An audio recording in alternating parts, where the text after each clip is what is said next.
కాకరకాయ పులుసు తయారు చేసుకోవడానికి పావు కిలో కాకరకాయ ముక్కలు తీసుకోవాలి. ఆనియన్స్, పచ్చిమిర్చి, మెంతాకు కట్ చేసి పెట్టుకోవాలి. ఒక నిమ్మకాయ సైజ్ అంత చింతపండు కడిగి నానబెట్టుకోవాలి. స్టవ్ వెలిగించి స్టవ్ పై ఒక ప్యాన్ పెట్టుకొని ఒక స్పూన్ నువ్వులు వేసుకొని వేయించుకోవాలి. వాటిని మిక్సీ జార్లో వేసుకొని అదే ప్యాన్లో ఇంకొంచెం నూనె వేసి మనం కట్ చేసి పెట్టుకున్న ఆనియన్స్ ముక్కలు, అలాగే ఒక స్పూను ధనియాలు, అర స్పూను జీలకర్ర, పావు స్పూను మెంతులు, అందులోనే 2 లవంగాలు కూడా వేసి బాగా వేయించుకోవాలి. బాగా వేగినాక ఆ వేగిన వాటిని కూడా మిక్సీ జార్లో వేసుకోవాలి.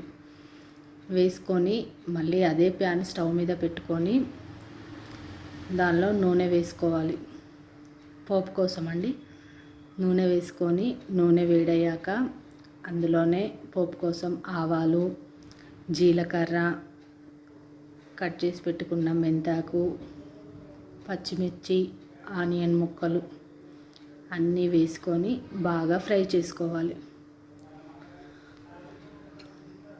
కరివేపాకు కూడా వేసుకొని బాగా ఫ్రై చేసుకోవాలి. ఫ్రై అయిన దానిలో స్పూను పసుపు వేసుకొని అందులోనే మనం కట్ చేసి పెట్టుకున్న కాకరకాయ ముక్కలు కూడా వేసుకొని బాగా కలుపుకొని మూత పెట్టుకోవాలి. మనం ఇంతకుముందు వేయించుకున్న దానిలో 4 ఎల్లిపాయలు వేసుకొని ఫైన్గా మిక్సీ పట్టుకోవాలి. మిక్సీ పట్టుకొని పక్కన పెట్టుకొని వేగిన దానిలో రుచికి సరిపడా కారం, ఉప్పు, మనం ఇంతకుముందు మిక్స్ చేసి పెట్టుకున్న పేస్ట్, అందులోనే కొంచెం బెల్లం కూడా వేసుకొని బాగా కలుపుకోవాలి. కలుపుకొని మనం ఇందాక తీసి పెట్టుకున్న చింతపండు రసం దానిలో వేసుకోవాలి. వేసుకొని దానిలోనే కొంచెం కరివేపాకు కూడా వేసుకొని మూత పెట్టుకొని బాగా మరగనివ్వాలి. బాగా మరిగిన దానిలో చివరిగా లాస్ట్కు